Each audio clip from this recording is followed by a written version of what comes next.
Hi, I'm Jennifer Messelt, grief specialist with Hospice of the Red River Valley. I'm going to show you one way that you can help kids understand what grief looks like and what they can do with their grief. When we talk about grief, we usually use it in terms of the loss of a loved one through death, or in what's going on in the world today, it could be with the coronavirus. And so what I usually would do is I would start with a tall glass of water, or like a pitcher, anything, or a bowl that's clear, and put water in there. And then I have my food coloring here in front of me. And then I also have my special potion, which actually is just bleach.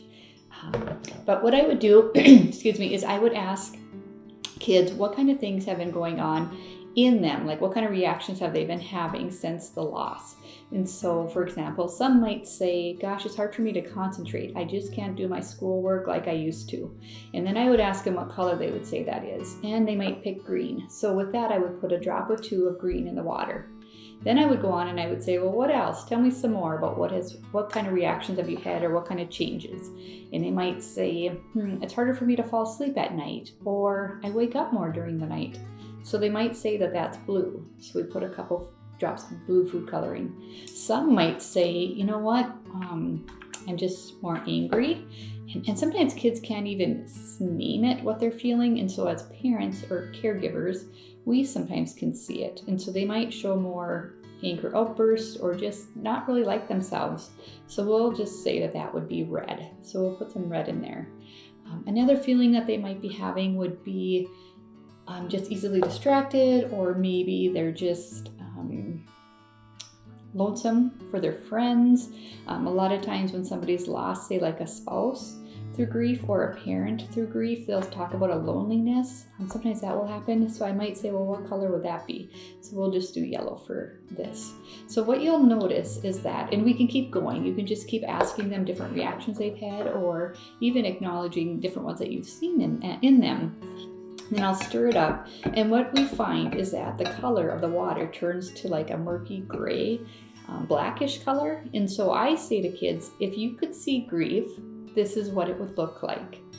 And then we talk about self-care, which is what can we do when you're having these feelings?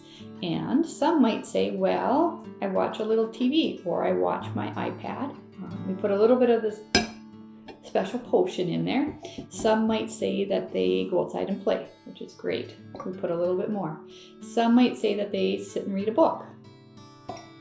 Some might say, you know what, I talk to my mom or dad, or my aunt or uncle, or I talk to the school counselor about what I'm feeling. Put a little bit more in there. And so with each idea that they give, as far as, and you may need to help them, give them examples of what we can do for self-care. And we just keep adding more and more bleach each time they give us an example. So I'm going to go ahead and finish this off. And if this sits long enough, and you can see it already, it starts to lighten in color. And so as it sits here, it'll get more and more light. And so, but it won't ever get completely clear again. And what we explain to kids is that grief doesn't ever go away. And that's not meant to scare them. It just is meant to show that we'll always love that person, or we'll always have memories of that time that we were grieving. So what our hope is that as time goes on, and as we work through our grief with the special potion and self-care tips, that our grief will become less intense as time goes on. And it's turning into a lighter blue color right now, and eventually it'll turn into a clear color. So that's just one example of how we can explain to kids what grief looks like, if we could.